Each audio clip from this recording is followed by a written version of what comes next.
ओम गुरुर्ब्रह्मा गुरुर्विष्णु गुरुर्देव महेश्वरः गुरुर्साक्षात् परं ब्रह्म तस्मै श्री गुरुवे नमः। आज की कथा नवम स्कंद की समाप्ति पर यदुवंश की कथा आती है। यदुवंश, यही से कृष्ण जी का अवतरण प्रारंभ होता है। यदुवंश में ही देवक और उग्रसेन हुए। यदुवंश में देवक और उग्रसेन। देवक महाराज के 7 कन्या हुई। धृतदेवा, शांति देवा, सहदेवा, उपदेवा, श्रीदेवा, देवरक्षिता और देवकी। और 7 कन्याओं का विवाह वसुदेव जी के साथ हुआ। 7 कन्या, नाम तो देवकी के आ रही ना, देवकी पुत्र, लेकिन 7 कन्याओं से विवाह किए थे। कौन? वासुदेव जी। ऐसे ही उग्रसेन के यहाँ 9 बालक का जन्म हुआ। देवक के यहाँ 9 कन्या, 7 कन्या की कथा, और अग्रसेन के यहाँ 9 बालक हुए। ध्यान देना, देवक की 7 कन्या और अग्रसेन के यहाँ 9 बालक, राजा अग्रसेन, जिसमें प्रधानता जो है कंस की है। उसी देवक की 7 कन्याओं में प्रधानता किसकी है? देवकी की। अब अग्रसेन के 9 बालक हुए। उसका अलग अलग वंश का वर्णन है। कथा संक्षिप्त बता रहा हूं। समाप्ति में देवकी जी के वंश की कथा आती है, जो 10वें स्कंद में विस्तार किया गया है। चलो, देवकी जी के यहाँ 8 बालक का जन्म हुआ है। 6 बालक को राजा कंस मार देता है। कौन? अग्रसेन का बेटा कंस 6 बालक को मार डालता। और 7वां बलराम जी और 8वां मेरा इष्टदेव भगवान श्री कृष्ण। श्री कृष्ण को सनातन धर्म अतिशय प्रिय है। सनातन धर्म को रक्षा करने के लिए भगवान अवतार लिए। यदा यदा हि धर्मस्य ग्लानिर्भवति भारत अभ्युत्थानं अधर्मस्य तदात्मानं सृजामि। कहते जब धर्म का नाश होता है और अधर्म बढ़ने लगता है, तो मेरे भगवान का अवतार होता है। मथुरा के कारागृह में भगवान श्री कृष्ण का जन्म हुआ है। वहां से गोकुल में भगवान गए हैं। मथुरा लीला की है, ब्रजवासियों के अलौकिक आनंद दिया है, कंस को मारा है और मथुरा नाथ हुए। फिर द्वारिकाधीश हुए और अनेक रानियों के साथ विवाह किए। श्री कृष्ण भगवान जगत को गृहस्थ धर्म समझाया है। जो गृहस्थी में रहते हुए भगवान का भजन कैसे होता है, गृहस्थी में रहते हुए हमें समाज के साथ कैसे रहना है और किस तरह समाज को मदद करना है। भगवान श्री कृष्ण के समाज कौन थे? वही ग्वाल बाल थे।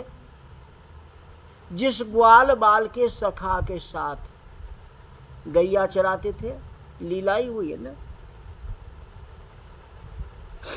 16,000 रानियों की स्वामी श्री कृष्ण बने।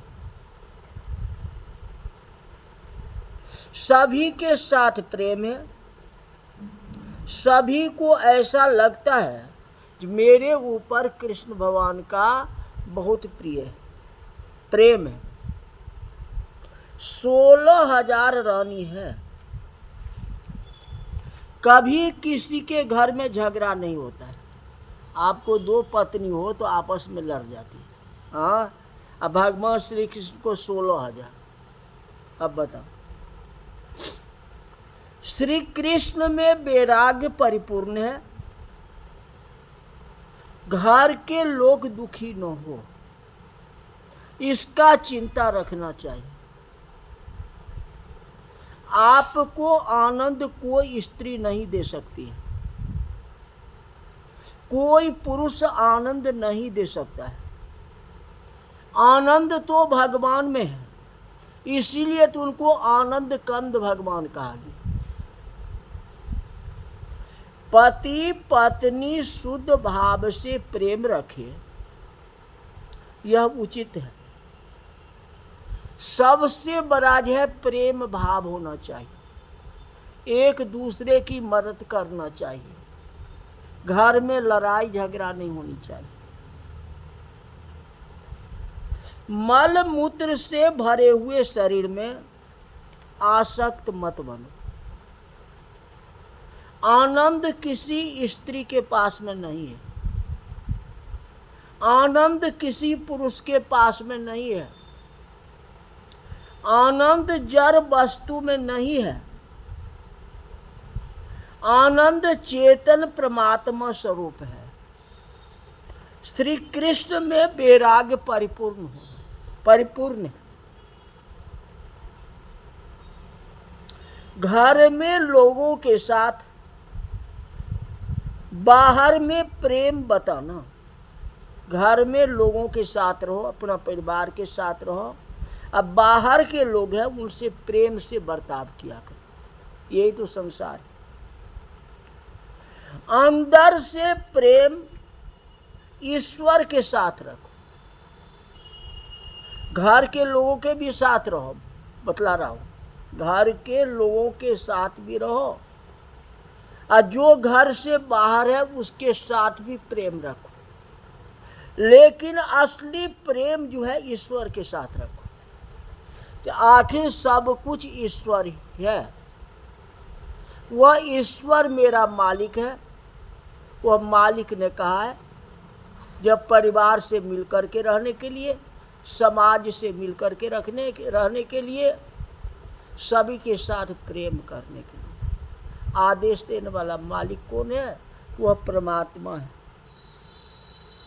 अनेक बार ऐसा होता है, मानव जगत को बताता है कि मैं भगवान का भक्ति करता हूँ, बहुत धर्म कर्म करता हूँ। बाहर से तो वह भगवान के साथ प्रेम बताता है। हम और आप भी कहते हैं कि फलाना व्यक्ति कितना धार्मिक है, भागवत की कथा कराता है, रामायण की कथा कराता है, ये वे करते हो कि नहीं, प्रशंसा करते हो ना। लेकिन अंदर से वह अपने स्त्री में फंसा हुआ है या पुरुष में फंसा हुआ है या पैसे में फंसा हुआ है। ये बात किसी को पता नहीं। अंदर से वह ईश्वर में नहीं फंसा हुआ है, वह माया के जाल में फंसा हुआ है, अपने परिवार में फंसा हुआ है, या स्त्री में या बेटा की तकलीफ में फंसा हुआ है। लेकिन ये बात जो है समाज से नहीं कहता, वह अपना धर्म करके दिखाता है।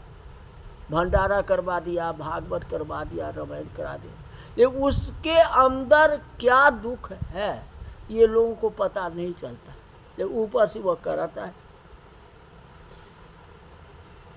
भगवान कहते हैं जो ऐसा मत करो, बाहर से दिखावा मत करो, कोई जरूरी नहीं है। ईश्वर के साथ प्रेम रखो, जो हमारा ईश्वर दुखी न हो। आप करो दान पुण्य सब कुछ करो, लेकिन ये ध्यान में रखो कि हमारा ईश्वर कहीं दुखी न हो जाए, ईश्वर से हमें कोई बात न हो जाए।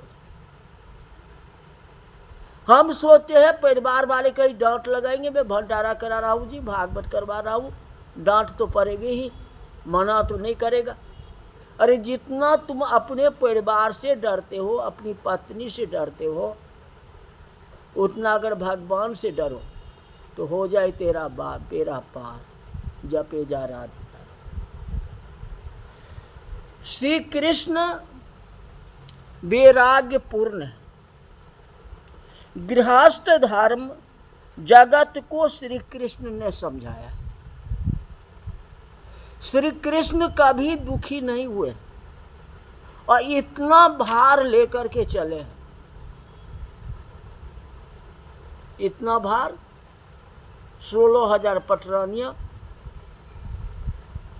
इतना ग्वाल बाल, इतना पांडव, कौरव दल इतना असंख्य जिसको संहार करना है। ये सारे भार किसके ऊपर है? कृष्ण के ऊपर। और इतना भार होते हुए भी वह सबके साथ प्रेमता भी दिखाते और सबका काम भी कर रहे हैं। ये नहीं जो बाहरी से दिखा रहे हैं, लीला कर रहे हैं, रास कर रहे हैं और किसी को तकलीफ दे रहे हैं, ये कभी सुने हो? ये नहीं है कृष्ण भगवान। लीला भी करते हैं, सबको सुख भी देते हैं, किसी को दुख नहीं दे रहे। अरे कौरव और पांडवों का युद्ध तो निमित्त किया है, चाहते भगवान तो स्वयं कौरव दल को विनाश कर देते, नहीं हो सकता था, लेकिन पांडवों को बीच में निमित्त किया है। पृथ्वी का भार उतारा, क्योंकि पृथ्वी पर अधर्म ज्यादा हो गया था। भगवान अर्जुन को गीता का ज्ञान दिया, अब उद्धव को तत्व ज्ञान सिखाया। तो उद्धव को तत्व ज्ञान कौन सिखाता? अर्जुन को गीता ज्ञान कौन सिखाता? इसलिए तो भगवान ने अवतार लिया और अवतार के बाद कौरव और पांडव में युद्ध कराया। क्यों? अर्जुन को जो सिखाना था, अर्जुन को कैसे सिखाते, गीता का ज्ञान कैसे देते? तत्व ज्ञान का उपदेश दे करके भगवान कृष्ण गोलोक धाम पधारे हैं। नवम स्कंद की समाप्ति पर संक्षेप में श्री कृष्ण का चरित्र वर्णन किया, थोड़ा सा।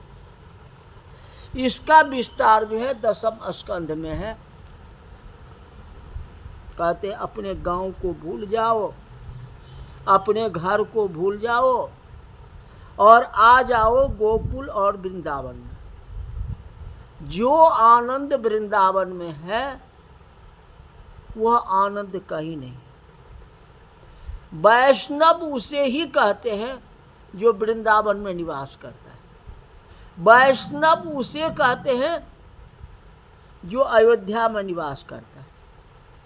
जिसका मन वृंदावन है, मन चल वृंदावन चलिए, जहाँ कुंज बिहारी का मन। पग पग ध्यान धरिए, अब मन चल वृंदावन चलिए, जहाँ विराजे राधा रानी अलबेली सरकार, मनमा ले चल नैया पार। तो आपका मन जहाँ है वही आप है, आपका तन जहाँ है वही आप है। अपने गांव को भूल जाओ, गांव का ख्याल रखोगे तो माया में लिपट जाओगे। यह माता है, ये पिता है, ये दादाजी है, ये चाचा है, ये फूफा है, ये रिश्ता आ जाएगी। अब वृंदावन में जाने के बाद सबको भूल जाओ, आनंद आ जाएगा। घर को भूल जाओ, भगवान की धाम में चलो और राधे राधे कहो। अगर नहीं जा रहे हो तो भागवत के 10वां स्कंद में राधे राधे जरूर करना, कृष्ण भगवान का भजन जरूर करना, क्योंकि सबसे अच्छी कथा जो है 10वां स्कंद है, जिसमें कृष्ण लीला का वर्णन हो। जितना हो देखना, जितना होगा शेयर करना।